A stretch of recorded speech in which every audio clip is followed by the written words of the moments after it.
여러분이라면 어떻게 하시겠습니까? 아들 집에 찾아갔는데 문은 굳게 닫혀 있고 휴대폰에는 오늘은 오시지 말라는 메시지가 도착한다면요? 시작하기 전에 구독과 좋아요, 무료니까 꼭 눌러주세요. 비 오는 목요일 저녁, 나는 손자보라고 사온 과일 상자를 들고 현관 앞에 서 있었다. 안에서 아이 울음소리가 희미하게 흘러나왔지만 초인종을 눌러도 인기척은 없었다. 답답한 마음에 휴대폰을 확인했더니 며느리에게서 문자가 와 있었다. 어머니, 오늘은 좀 곤란해요. 다음에 뵈어요. 덧붙여진 웃는 이모티콘이 이상하게 서늘하게 느껴졌다. 순간 현관 안쪽에서 낮고 낯선 남자 목소리가 들려왔다. 여기 신발은 어디 두면 돼요? 이어서 며느리 선희의 대답이 따라왔다. 그냥 안쪽에 두세요. 그 대화가 내 귓가를 때리자 손에 들고 있던 과일 상자가 묵직하게 내려앉는 것 같았다. 누구지? 왜 내 아들 집에 낯선 남자가 있는 거지? 나는 얼어붙은 듯 몇 초간 서 있었다. 빗물이 현관문을 타고 떨어지고 내 어깨 위로도 차가운 물방울이 스며들었다. 문을 두드리고 따져 묻고 싶었지만 손가락은 움직이지 않았다. 혹시 아들이 알면 상처받지 않을까? 혹시 내가 잘못 들은 건 아닐까? 머릿속이 복잡하게 얽혔다. 결국 나는 상자를 문 앞에 내려놓고 계단을 내려왔다. 뒤돌아보니 문틈 아래로 새어나온 불빛이 차갑게 번져 있었다. 마음속에서는 질문이 쏟아졌다. 며느리는 왜 날 피하는 걸까? 저 안에서 무슨 일이 벌어지고 있는 걸까?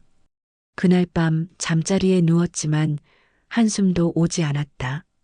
나는 결심했다. 오늘은 물러섰지만 내일은 끝까지 확인하겠다고. 왜냐하면 이건 단순한 고부 갈등이 아니라 가족의 경계선이 무너지는 시작일지도 모른다고 느꼈기 때문이다. 저는 올해 68, 이름은 김미옥입니다. 평생을 흙 묻히며 살아온 사람이지요. 새벽 닭이 울기 전에 밭에 나가고 해가 기울어야 겨우 집에 들어오는 살. 그렇게 남편과 함께 두 아들을 키워냈습니다. 손에 굳은 살이 베어 굳세다 생각했지만 사실은 마음만큼은 늘 여린 엄마였어요. 아들들이 웃으며 밥 먹는 모습 하나에 고생이 다 보상받는 줄 알았습니다. 큰아들 도연이는 제 자랑이었습니다. 시골에서 자란 아이가 서울에서 대학을 졸업하고 곧장 좋은 직장에 들어갔을 때 저는 그야말로 하늘을 얻은 듯했죠. 결혼할 때는 가진 걸 아낌없이 내주었습니다. 전세금의 차까지 남편과 허리띠 졸라매며 마련했지요. 솔직히 말하면 조금 두려웠습니다. 서울 아가씨가 시골 시댁을 어떻게 생각할까? 과연 나와 잘 지낼 수 있을까? 하지만 처음 본 며느리 선희는 단정하고 예의 바른 모습이었습니다. 아, 참한 며느리를 얻었구나 싶어 안심했지요. 처음 몇 해는 그저 감사했습니다. 명절마다 내려와 절도하고 제가 만든 전을 맛있게 먹는다고 웃어주던 아이. 손자 소식을 들었을 땐 더욱 기뻤습니다. 그때까진 우리 가정에 큰 문제란 없다고 믿었으니까요. 그러나 시간이 흐르면서 이상한 그림자가 드리워졌습니다. 손자 돌잔치 날 초대 문자를 받은 건 잔치가 시작되기 불과 2시간 전이었습니다. 황급히 준비에 달려갔지만 이미 분위기는 어수선했고 제 자리는 어딘가 모르게 비어 있었습니다. 병원 진료 때도 복잡하니 다음에 오세요라는 말로 거절당하곤 했죠. 처음엔 이해하려 했습니다. 요즘 젊은 세대가 시댁과 거리를 두려는 건 흔한 일이라 생각했으니까요. 하지만 그것이 단순한 세대 차이일까요? 아니면 애초부터 나를 막으려는 마음이 있었던 걸까요? 아직은 알 수 없었습니다. 다만 제 안에 작은 균열이 생기기 시작했습니다. 내가 낀 자리가 점점 좁아지고 있다. 손자가 태어난 지 반년쯤 지났을 때였습니다. 평소 같으면 누구보다 먼저 축하 전화를 걸고 달려가야 할 자리가 있었지만 이번에는 달랐습니다. 아이가 아팠다는 소식을 저는 아들을 통해 뒤늦게 들었습니다. 엄마, 지난주에 작은 애 폐렴으로 입원했었어. 그 말을 듣는 순간 가슴이 철렁 내려앉았습니다. 아니, 그 큰일을 왜 이제야 얘기하니? 내가 미움이라도 끓여갔어야지. 그러나 아들의 대답은 짧았습니다. 집사람이 병원 복잡하니까 오지 말라고 했어. 그날 이후로 마음속에 작은 가시가 박혔습니다. 병원은 원래 어머니가 먼저 달려가는 곳 아닙니까? 그런데 나는 철저히 바깥 사람이 되어버린 느낌이었습니다. 이상한 일은 또 있었습니다. 손자의 돌잔치 준비. 원래라면 시댁, 친정이 다 함께 모여 돕는 게 자연스러운 일입니다. 그런데 행사 전날에서야 내일 뷔페로 오세요라는 메시지가 날아왔습니다. 어수선한 분위기 속에서 내 자리를 찾으려 했지만 친정 쪽 친척들이 이미 꽉 채운 상황이었습니다. 나는 끝자리에 앉아 멀찍이 서 아이를 바라봐야 했습니다. 사진도 케이크도 내 손길은 닿지 않았습니다. 돌아오는 길 남편이 물었습니다. 여보, 당신 왜 아무 말도 안 해? 나는 대답하지 못했습니다. 괜히 불평하면 아들이 곤란해질까봐. 그러나 속으로는 이렇게 중얼거렸습니다. 이제 내가 필요 없는 건가? 며느리에게는 내가 방해일 뿐인가? 그리고 결정적인 순간은 여름 어느 날 찾아왔습니다. 아이들이 있는 집 앞에 갔는데 문이 잠겨 있고 커튼은 굳게 쳐져 있었습니다. 안에서는 웃음소리가 희미하게 새어나왔습니다.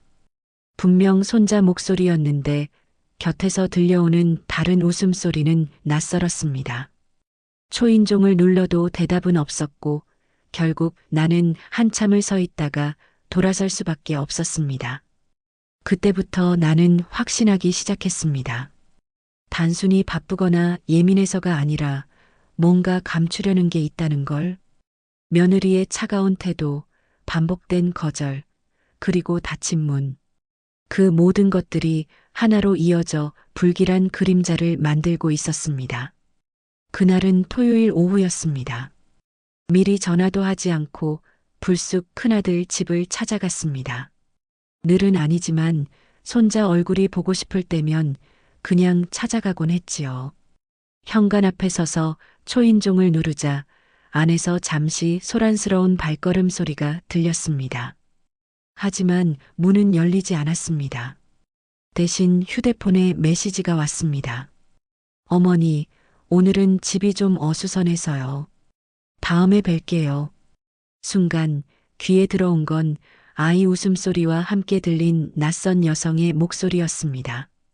밥상 차렸어요. 어서들 앉으세요. 며느리 선의가 아닌 전혀 다른 목소리. 나는 본능적으로 가슴이 철렁 내려앉았습니다. 호기심과 분노가 동시에 치밀어 올라 결국 손잡이를 세차게 돌려보았습니다. 놀랍게도 문은 잠겨 있지 않았습니다.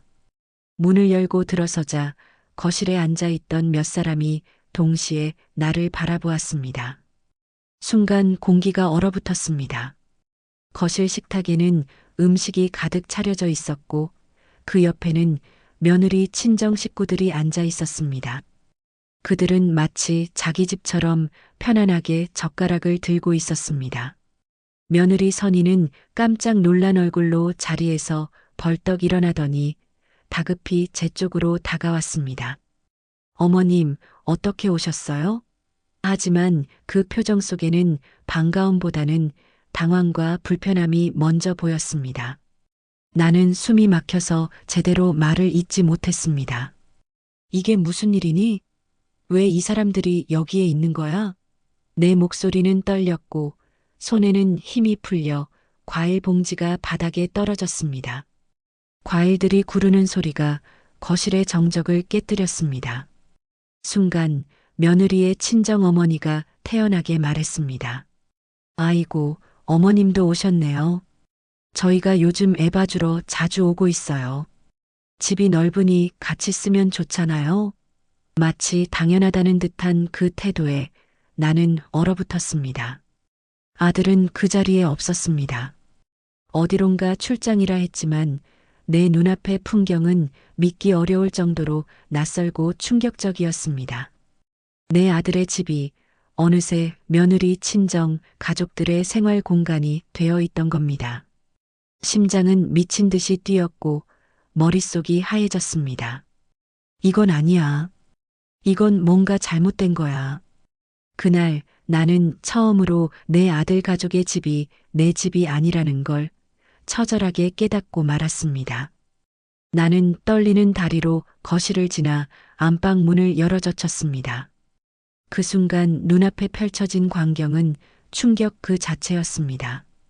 침대 위에는 며느리 친정 식구들의 짐이 가득 쌓여 있었고 옷장에는 내 아들 옷 대신 낯선 옷들이 가지런히 걸려 있었습니다. 화장대 위엔 며느리 여동생의 화장품이 놓여 있었고 책상 위에는 친정 아버지 이름으로 된 각종 서류와 공과금 고지서가 흩어져 있었습니다. 나는 믿을 수 없다는 듯 손으로 서류를 집어들었습니다. 전기요금 고지서, 가스요금, 심지어 관리비까지 왜 이 이름이 여기에 적혀 있지? 머리가 어지러웠습니다. 뒤따라 들어온 며느리 선희가 당황한 듯 손을 내밀었습니다. 어머님, 그건 그냥 잠시 제가 설명드릴게요.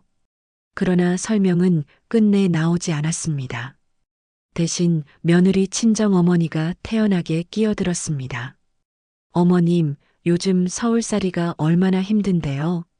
집이 넓은데 가족끼리 같이 사는 게 뭐가 문제예요? 도연 씨도 다 알고 허락했어요. 그 말에 나는 숨이 막혔습니다. 아들이 허락했다고? 아니, 정말 그랬을까? 아니면 등 떠밀려 어쩔 수 없었던 걸까? 마음속 의심과 분노가 한꺼번에 치밀어 올랐습니다.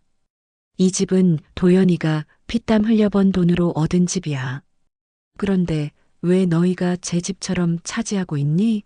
내 목소리는 떨렸지만 오히려 친정 가족은 태연했습니다. 며느리 여동생은 비웃듯 말했다. 어차피 결혼하면 집은 같이 쓰는 거잖아요. 뭐가 그렇게 대수세요? 그 순간 깨달았습니다. 단순히 며느리와의 갈등이 아니라 이 집안에는 이미 오래된 균열과 불편한 동거가 진행되고 있었다는 것을. 충격에서 벗어나지 못한 채 집으로 돌아온 나는 남편과 긴 대화를 나눴습니다. 여보, 이건 단순한 고부 갈등이 아니야. 불법이 섞여 있는 것 같아. 남편은 처음엔 믿기지 않는다는 듯 고개를 저었지만 내가 들고 온 고지서와 서류를 보고 나서 얼굴빛이 굳어졌습니다. 다음 날 우리는 변호사를 찾았습니다. 상담을 하던 변호사가 말했습니다. 이건 단순한 동거 문제가 아닐 수 있습니다. 불법 전대나 부정수급, 심지어 대출 문제까지 얽혀 있을 가능성이 있습니다. 특히 전입신고를 친정 가족 명의로 돌려놓았다면 상황은 심각합니다. 그 순간 등줄기에 식은땀이 흘렀습니다. 며느리 친정 가족이 단순히 아이를 봐준다는 명목으로 드나드는 게 아니라 이 집을 기반으로 각종 혜택을 받고 있었던 겁니다. 보조금, 학원비 지원, 심지어 사업자 등록까지. 그럼 어떻게 해야 합니까? 내가 묻자 변호사는 단호하게 답했습니다. 법적으로 대응하셔야 합니다. 증거를 모으세요. 현장 사진, 서류 사본, 통화 내역. 나중에라도 재산 분쟁으로 번질 수 있습니다. 집으로 돌아오는 길 나는 손이 떨려 핸드폰을 제대로 잡을 수 없었습니다. 내가 이걸 다 밝혀내야 하나? 아니면 그냥 눈 감고 모른 척해야 하나? 그러나 마음 한구석에서는 분명한 목소리가 들려왔습니다. 이대로 두면 아들도 손자도 무너진다. 그날 밤 나는 서류들을 하나하나 정리하며 결심했습니다. 더 이상 침묵하지 않겠다고. 내가 움직이자 상황은 순식간에 들끓기 시작했습니다. 며느리 친정 가족은 크게 반발했습니다. 우릴 범죄자 취급하냐? 가족끼리 사는 게 왜 문제냐? 목소리는 높아졌고 분위기는 험악해졌습니다. 가장 괴로운 건 아들이었습니다. 도연은 양쪽 사이에서 치여 얼굴이 초췌해졌습니다. 엄마, 제발 이 문제 키우지 마세요. 집사람이랑 저 이미 힘들어요. 그 말 속에서 나는 아들이 오랫동안 괴로워해 왔음을 느꼈습니다. 동네 이웃들의 시선도 따가웠습니다. 서울 집을 빌려줬다더라. 며느리 친정이 거기 얹혀 산다던데? 소문은 꼬리에 꼬리를 물고 퍼졌습니다. 마치 내가 집안 문제를 세상에 드러낸 사람처럼 수군거림이 이어졌습니다. 그러나 내가 가만히 있었다면 모든 게 더 깊어졌을 겁니다. 며느리 친정 쪽은 점점 더 뻔뻔해졌고 심지어 내 앞에서 집을 우리 명의로 돌리는 게 맞지 않냐는 말까지 내뱉었습니다. 남편은 그제야 단호하게 입을 열었습니다. 이제는 우리 아들을 위해서라도 손주를 위해서라도 선을 그어야 해. 그 말이 나를 붙잡아 주었습니다. 그날 밤 나는 아들과 단둘이 마주 앉았습니다. 도연아, 내가 선택해야 한다. 내 아내와 그 집안을 계속 안고 갈 건지 아니면 우리와 함께 문제를 해결할 건지. 아들은 고개를 떨군 채 한참 침묵하다가 겨우 입을 열었습니다. 엄마, 솔직히 저도 지쳤어요. 며칠 후 아들은 드디어 결단을 내렸습니다. 며느리와 단단히 대화를 나눈 끝에 친정 가족에게 집을 비워달라고 요구한 겁니다. 격렬한 반발이 있었지만 아들은 흔들리지 않았습니다. 이 집은 우리 가족의 공간입니다. 부모님이 도와주셔서 얻은 집인데 더 이상 다른 방식으로 쓰여선 안 됩니다. 결국 며느리 친정 가족은 집을 떠났습니다. 그 과정에서 상처와 눈물도 많았지만 아들과 며느리는 한 걸음 더 성숙해졌습니다. 며느리 선희도 고개를 숙이며 말했습니다. 어머님, 제가 그동안 너무 방어적이었어요. 부모님이 뭘 바라실까 겁났어요. 그래서 더 멀리하려 했던 것 같아요. 나는 그 말에 눈물이 고였습니다. 내가 원한 건 다른 게 아니야. 그저 가족처럼 지내자는 거였어. 너희를 내 자식처럼 여기고 싶었던 거야. 그날 이후 우리는 조금씩 관계를 회복해 나갔습니다. 물론 완전히 예전처럼 될 수는 없었습니다. 하지만 중요한 건 서로의 속마음을 드러냈다는 사실이었습니다. 손자들은 다시 할머니 집에 와서 뛰어놀았고 나는 늦게나마 진짜 가족이 되는 길을 경험했습니다. 여러분, 가족 문제에서 가장 큰 적은 침묵입니다. 말하지 않으면 오해가 쌓이고 오해는 결국 벽이 됩니다. 그 벽을 허물려면 용기가 필요합니다. 저희 가족이 그랬던 것처럼요. 오늘 이야기가 마음에 와닿았다면 구독과 좋아요, 그리고 댓글로 여러분의 생각을 나눠주세요. 여러분 가정에도 늘 건강과 평안이 함께하길 바랍니다.